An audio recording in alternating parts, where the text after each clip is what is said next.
2025년을 마무리하는 마지막 안식일 예비일에 말씀의 자리에 함께 하신 우리 성도님들 환영합니다. 우리 한 기를 마치는 마지막 교과의 시간입니다. 우리 기도로 말씀을 열겠습니다. 아버지 하나님, 말씀하여 주시는 하나님, 여호수아의 삶을 통하여 주시는 교훈들을 묵상하고 배울 수 있는 시간들 주셨음을 인하여 감사드립니다. 이제 마지막으로 한 기의 교훈들을 돌아보면서 저희에게 주시는 하나님의 은혜를 묵상하기 원하오니 저희 심령 속에 함께하여 주시옵소서.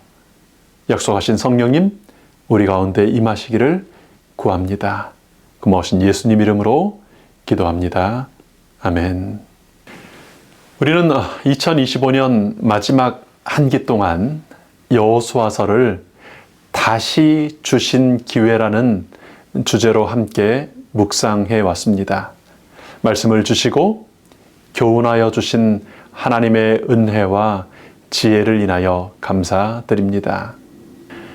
저자가 이 여호수아서를 함께 풀어 설명하면서 이 여호수아서의 주제로 다시 주신 기회라고 그 제목을 좀 정해 봤습니다.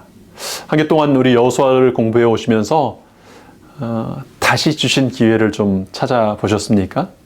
어떤 기회를 또 찾게 되셨습니까? 저는 밤에 잠자리에 들 때마다 지우개를 선물 받는 느낌을 갖곤 합니다. 하루 동안 생긴 몸의 피곤함이 있을 수 있는데 그것들이 지워지죠. 또 감정적인 그런 피곤함들이 있을 수 있는데 밤에 자고 일어나면 그것들이 또 많은 것들이 사라지게 됩니다. 새로운 아침에는 새로운 마음과 회복된 몸으로 다시 시작할 수 있다는 것이 참 좋습니다. 다시 주신 기회라는 제목은 비록 실수하고 실패했다고 할지라도 은혜로 다시 시작할 수 있는 기회를 주셨다는 위로를 전해주는 그런 제목이지 않나 싶습니다. 우리 성도님들은 지난 한 기 동안 여호수아서를 통해 무엇에 대하여 다시 주신 기회를 받으셨습니까? 여호수아서의 이야기는 위대한 지도자 모세가 죽는 것으로 시작됩니다. 광야에서 죽은 출애굽 1세대들 이후에 이제 장성하여 그 자리에 남아있던 2세대들에게 모세의 영향력과 지도력은 절대적인 것이었습니다. 여러분 상상이 되시죠? 모세가 하는 말 한마디, 모세가 가리키는 방향 하나가 모든 걸 결정하는 그런 40년을 광야에서 살아왔던 사람들이에요. 이제 그들은 시내산에서 내려와 하나님의 영광의 빛으로 빛나던 모세를 보았었습니다. 반석에서 물이 나게 하는 그런 위대한 지도자의 모습을 봤습니다. 그리고 늘 하나님과 연결되어 있어서 하나님의 말씀을 전하는 그의 음성 하나하나가 마치 하나님 같던 그런 거룩한 지도자임을 보았습니다. 그런데 그런 모세가 죽음으로 여호수아서는 시작됩니다. 절대적인 리더를 잃었던 사람들의 허전함과 당황스러움을 우리가 짐작해 볼 수 있을까 모르겠습니다. 어쩌면 우리 개인의 삶 속에 그런 상실의 경험들과 조금 비교할 수 있을지 모르겠습니다. 하나님께서는 그런 상황 속에 있던 당신의 백성들에게 이제 늘 모세 곁에 있던 한 사람이었던 여호수아를 그들의 지도자로 세워 주셨습니다. 여호수아에게는 모세와 같은 권위나 거룩함은 없는, 그들과 더 좀 가까워 보이는 그런 사람이었습니다. 평범한 사람들이 느끼기에 우리 같은 사람이다, 보통 사람이다라고 느낄 만한 사람이었죠. 여호수아서는 절대적인 권위와 지도력이 없어졌을 때 하나님의 백성들이 어떻게 여전히 승리하고 약속의 땅을 차지할 수 있었는지에 대한 이야기들이었습니다. 이번 한 주 동안 십상가를 통해 그 여호수아서의 마지막 고별 장면을, 여호수아의 마지막 장인 24장을 통해 우리가 묵상해오지 않았습니까? 모세가 사라졌습니다. 이제 그보다는 못했던 그러나 지난 또 이 가나안 정복의 그 치열한 전쟁의 기간 그들의 든든한 지도자가 되었던 여호수아마저 노령으로 그들의 곁을 떠나갈 상황이었습니다. 그런데 모세가 죽었던 지난 경험과 달리 이번에는 여호수아를 뒤이어서 그들을 지도해 줄 지도자가 정해지지도 않은 상황이었습니다. 우리 교과 176페이지예요.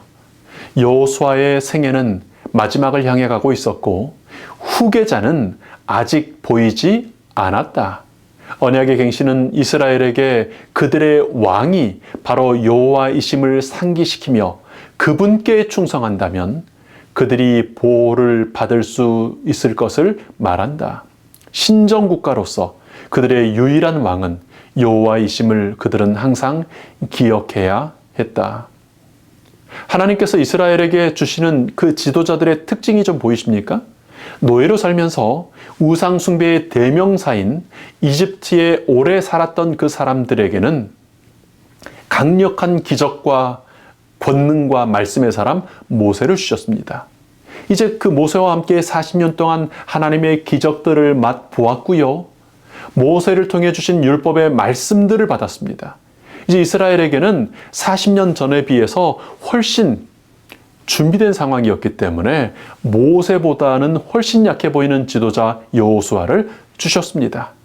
그리고 이제 그 40년 모세와의 함께하는 경험에 더해서 여호수아와 함께 약속의 땅을 정복하는 군사적으로 다 정복한 정복에 승리한 경험을 갖게 하셨습니다. 아직도 여기저기에 많은 가나안 민족들이 남아있었지만 국가적으로 뭉쳐서 도전해 올 수 있는 그런 세력은 남아있지 않은 반쯤은 승리했다고 말할 수 있는 그런 상황이었어요. 각 지파는 약속의 땅을 실질적으로 지도를 그려서 제비를 뽑아 분배받은 상황입니다. 평범한 사람 여호수아의 지도력 아래 이미 경험한 승리들은 결국 승리가 모세에게, 여호수아에게, 어떤 사람에게 달려있지 않고 하나님께 달려있다는 것을 가르쳐 왔던 것입니다. 이제 하나님께서는 여호수아를 이을 지도자를 정해주지 않으셨습니다. 여기는 아주 중요한, 아주 깊은 하나님의 뜻과 교훈이 있습니다. 여러분, 이런 흐름들을 생각하면서 다시 생각해 보실까요? 하나님께서 여호수아를 통하여 다시 주신 기회는 어떤 것이었을까요? 우리 삶 속에 믿을 만한 지도자가 없어져 버리는, 사라져 버리는 순간들을 맞이할 때 하나님께서는 우리에게 무엇을 깨우쳐 주시는, 다시 주신 기회를 주시는 걸까요?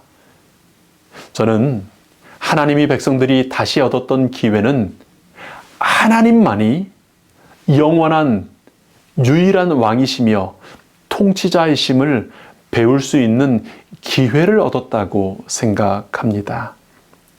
그래서 13과의 제목으로 제시된 여호수아의 마지막 고면과 도전은 오늘 섬길 자를 너희가 택하라는 것입니다. 그것은 우상과 하나님과의 선택일 수도 있지만 인간 지도자와 하나님 사이의 선택이기도 합니다. 우리는 하나님께서 참으로 다스리신다는 사실을 인정하면서 하나님을 섬길 것인지 세상의 제도들과 부와 우상들을 섬길 것인지를 선택해야 하는 것입니다. 동시에 사람을 섬길 것인지 하나님을 섬길 것인지를 선택하는 것입니다. 우상도 섬기고 하나님도 섬기려는 사람들이 많습니다.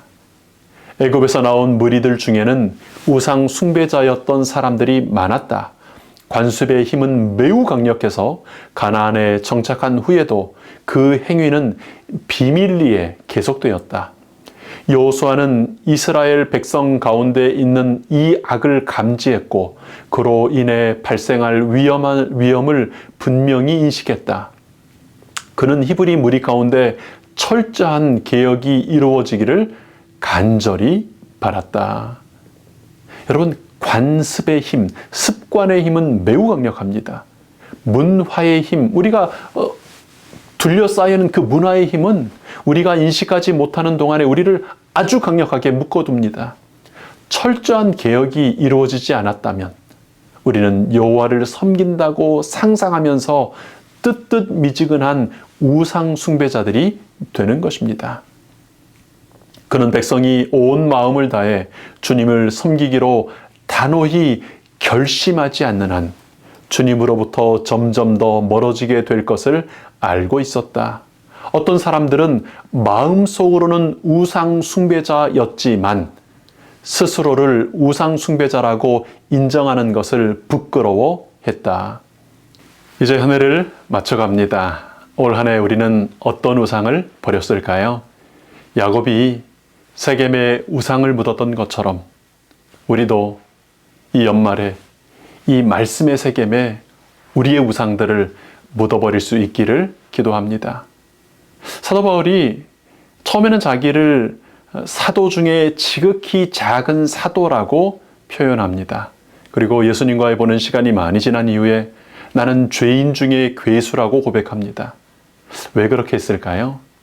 그저 상투적으로 그냥 좋게 보이는 표현을 했을까요?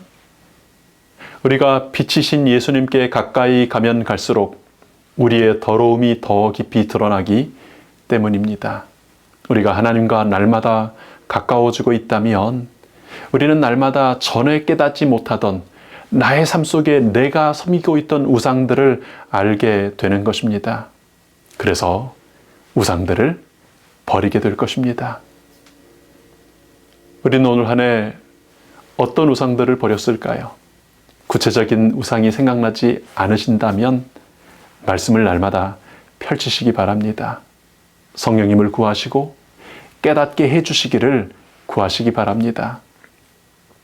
때로는 성경 통독의 말씀을 통해, 때로는 그저 이런저런 시조나 또 우리가 읽는 책들의 글들을 통해, 때로는 설교나 때로는 안식일 학교 이런 교과의 공부를 통하여 말씀해 주실 수도 있습니다.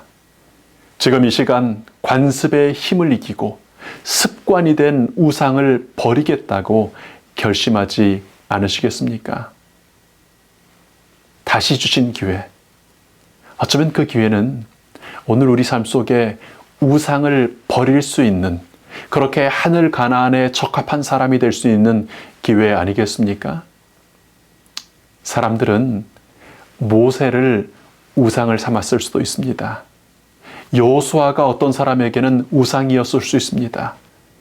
그래서 하나님께서 여호수아 이후에 다른 인간 지도자를 세우지 않으셨던 것은 그 모든 인간 우상, 관계의 우상, 사람을 의지하는 우상들을 버리고 참 지도자이신 하나님께 돌아올 기회를 주신 것입니다. 새로 밝아오는 한 해 하나님을 지도자로 따르며 하늘 가나안을 향해 가는 우리 모든 믿음의 가족들 되시기를 축원합니다. 아버지 하나님 감사합니다. 주신 은혜로 2025년 한 해를 말씀과 함께 살아오게 하시니 감사합니다.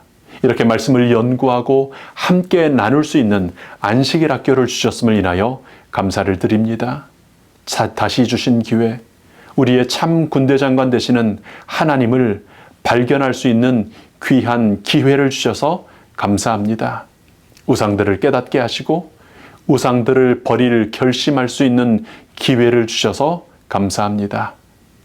우상을 버리고 하늘 가나안을 향하여 나아가는 하나님의 충성된 군사들 되게 인도하여 주시는 것을 인하여 감사합니다. 이제 곧 다시 오실 주님 맞기를 준비하는 주의 자녀들 되기를 원합니다. 감사하신 예수님 이름으로 기도합니다. 아멘.